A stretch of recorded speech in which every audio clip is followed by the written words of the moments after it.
चौक। राजू अपने ठेले के पीछे खड़ा है। ठेले पर एक बड़ा और चमचमाता बोर्ड लगा है, राजू का स्पेशल मटन फ्राइड राइस, सिर्फ 10 रुपए। पास ही सीता अपनी सब्जियों की टोकरी के पास बैठी है और टमाटरों को कपड़ों से पोंछ रही है। सूरज ठेले के सामने खड़ा एक प्लेट में फ्राइड राइस खा रहा है। राजू भाई, कसम से बता रहा हूँ, तो कोई मामूली इंसान नहीं है। तूने इस चावल के दाने दाने में किसी बकरे की आत्मा डाल दी है क्या? क्या स्वाद है। मतलब मैं जब भी ये खाता हूँ मुझे लगता है मैं सीधा स्वर्ग की सीढ़ियाँ चढ़ रहा हूँ। अरे सूरज भाई, इसमें कोई आत्मा वात्मा नहीं है, सिर्फ मेरे ताजे मसाले हैं और सुबह 4 बजे उठकर की गई मेरी मेहनत है। तुम बस शांति से खाओ, ज्यादा दिमाग मत दौड़ाओ। सीता टमाटर को उछालते हुए और ताना मारते हुए कहती है, दिमाग दौड़ाने के लिए दिमाग होना भी तो चाहिए राजू। इस सूरज का क्या है, दिन भर में या तो ये दूसरों का खाना खा सकता है या फिर पंचायत के चबूतरे पर बैठकर दुनिया भर की फालतू गप्पे मार सकता है। इसके अलावा इसे आता ही क्या है। सीता जी, आप अपनी लौकी, कद्दू और तोरई पर ध्यान दीजिए। ये 10 रुपए की शाही मटन राइस है। आपको इसका गहरा राज समझ नहीं आएगा। पर राजू, सच बता मेरे भाई, आज के महंगाई वाले जमाने में 10 रुपए में तो ढंग का पानी की बोतल नहीं मिलती। तू मटन कैसे दे रहा है? कहीं तो अपनी जेब से तो पैसे नहीं भर रहा?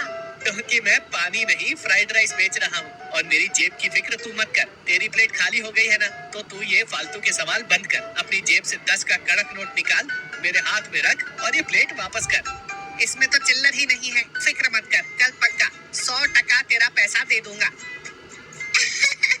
देखा राजू, इसे कहते हैं मटन खाकर उधार की डकार लेना। इसके पास पैसे कभी होते भी हैं क्या? सूरज खाली प्लेट ठेले पर रखता है और नजरें चुराते हुए वहाँ से खिसक लेता है। अगला दिन सुबह का समय। सूरज बहुत ही गंभीर और जासूसों वाला चेहरा बनाकर सीता के पास आता है। सीता, मुझे रात भर एक पल के लिए भी नींद नहीं आई। क्यों, क्या हुआ? किसी ने पुराना उधार वापस मांग लिया क्या? मजाक बंद करो सीता। मैंने पूरी रात बैठकर गणित लगाया है। 1 किलो मटन बाजार में आता है 800 रुपए का।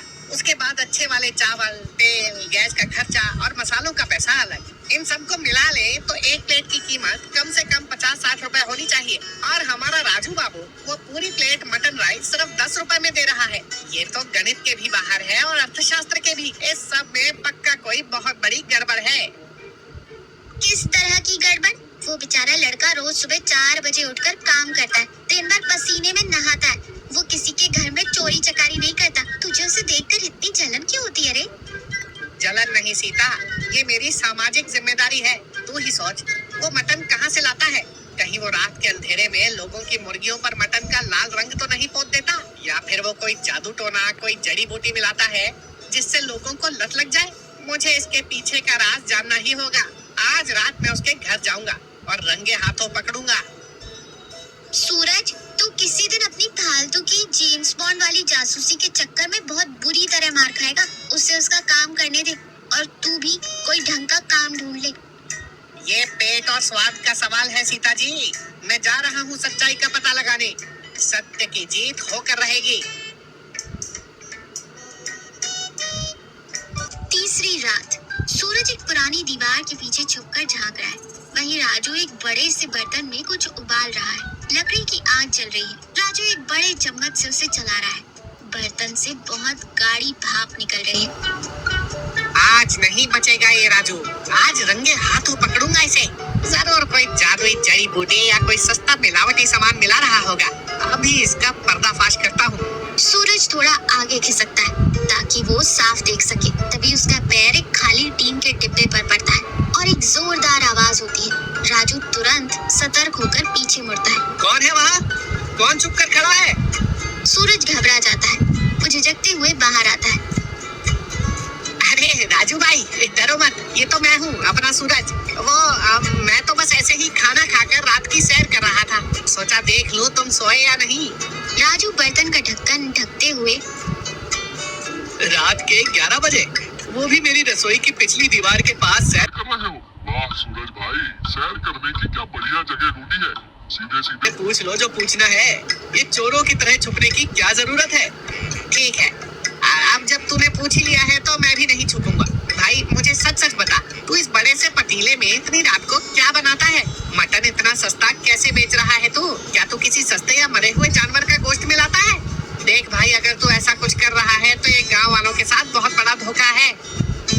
सूरज भाई, मैं गरीब जरूर हो सकता हूँ, लेकिन मैं बेईमान नहीं हूँ। मैंने आज तक किसी को धोखा नहीं दिया और ना ही कभी दूंगा। तुम खुद ही आकर देख लो कि मैं क्या बना रहा हूँ। आ जाओ पास। राजू पतीले के पास जाता है और उसका भारी ढक्कन हटाता है। अंदर सिर्फ पानी उबल रहा है और उसमें कुछ बड़ी बड़ी हड्डियां पड़ी हैं।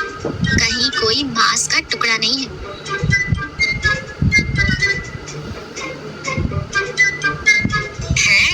ये क्या है? इसमें तो सिर्फ हड्डियां हैं, वो भी सूखी हुई।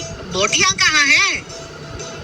यही तो मेरा राज है सूरज भाई। मैं फ्राइड राइस में मटन की बोटियां नहीं डालता हूँ। मैं रोज शाम को कसाई की दुकान पर जाता हूँ, वहाँ से वो बची हुई हड्डियां और थोड़ा सा फैट ले आता हूँ, जो वो लोग फेंक देते हैं या फिर 10-20 रुपए किलो में दे देते हैं। मैं उसे पूरी रात धीमी आंच पर उबालता हूँ। इससे मटन का सारा स्वाद, सारा सूप इस पानी में आ जाता है। फिर अगले दिन मैं इसी सूप में चावल पकाता हूँ। मतलब तू मटन राइस नहीं, मटन के स्वाद वाला राइस बेचता है। पर फिर तू उसे अपने बोर्ड पर मटन फ्राइड राइस क्यों लिखता है? क्योंकि उसमें मटन का ही अर्थ तो है। मैं किसी से ये बात कभी नहीं छुपाता। जो भी मुझसे पूछता है मैं उसे यही सच्चाई बताता हूँ। लेकिन ये राज मैं तुम्हें कल चौक पर सबके सामने समझाऊंगा। अभी मुझे अपना काम करने दो और तुम जाकर सो जाओ। सूरज कुछ समझ नहीं पाता और वहाँ से चला जाता है।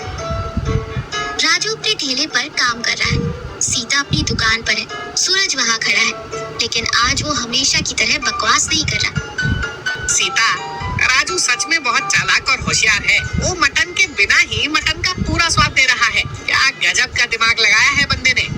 मैंने तुझे कल ही कहा था ना, वो लड़का अपनी मेहनत की खाता है, किसी की चोरी या बेईमानी नहीं करता। तभी वहाँ हरी आता है। हरी के कपड़े मैले हैं, मिट्टी से सने हुए। उसके चेहरे पर दिन भर की कड़ी धूप और भारी थकान साफ दिख रही है। उसके कांपते हाथों में कुछ मुड़े तोड़े 10 के नोट और सिक्के हैं।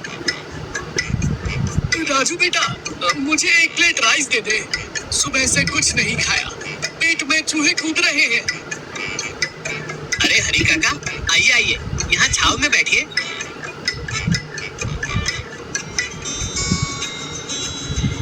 फिर एक बड़ी सी प्लेट लेता है, उसमें गर्मा गर्म फ्राइड राइस भरता है, ऊपर से थोड़ा सा बारीक कटा प्याज डालता है और आधा नींबू निचोड़कर हरी को देता है। हरी एक बड़ा निवाला खाता है और उसके खाते ही उसकी आंखें भर आती हैं। बेटा, मेरे जैसे दिहाड़ी मजदूर की दिन भर पत्थर तोड़ने के बाद की कमाई सिर्फ 150 रुपए होती है। अगर मैं 200 रुपए का असली मटन खाने किसी होटल में बैठ जाऊं, तो मेरे बच्चे रात को भूखे सोएंगे। पिछले 3 साल से मटन का स्वाद कैसा होता है ये मैं भूल चुका था, लेकिन तेरे 10 रुपए के चावलों ने मेरी वो इच्छा, वो मुराद पूरी कर दी।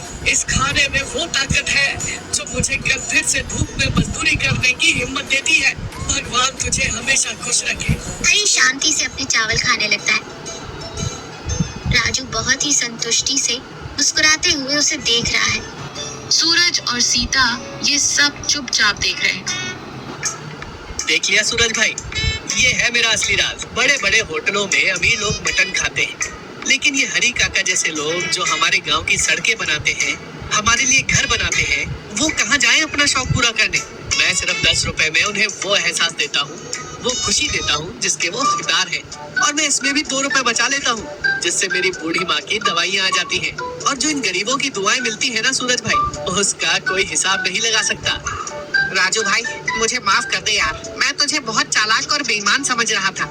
मुझे लगा तू कोई फ्रॉड है, लेकिन तू तो एक इंसान नहीं, एक चलता फिरता मंदिर है भाई। तूने साबित कर दिया कि बिजनेस सिर्फ दिमाग से और मुनाफे के लिए नहीं, बल्कि दिल से भी किया जाता है। तेरा दिल बहुत बड़ा है।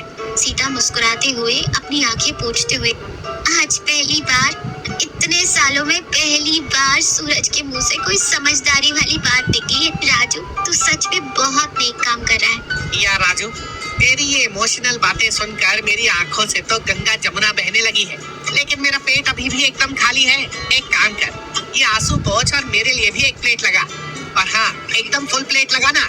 प्लेट तो लगा दूंगा सूरज भाई, लेकिन आज नकद नारायण देना होगा। उधार का खाता बंद, दुआएं फ्री है, पर फ्राइड राइस के 10 रुपए पूरे लगेंगे। सूरज भी हंसते हुए तुरंत अपनी जेब से 10 रुपए का कड़क नोट निकालता है। ये ले मेरे भाई, आज से मेरी जासूसी हमेशा के लिए बंद और राजू का स्पेशल मटन फ्राइड राइस रोज के लिए चालू। तीनों जोर से हंसते हैं। हरी भी मुस्कुराता है और शांति से अपना खाना खत्म करता है।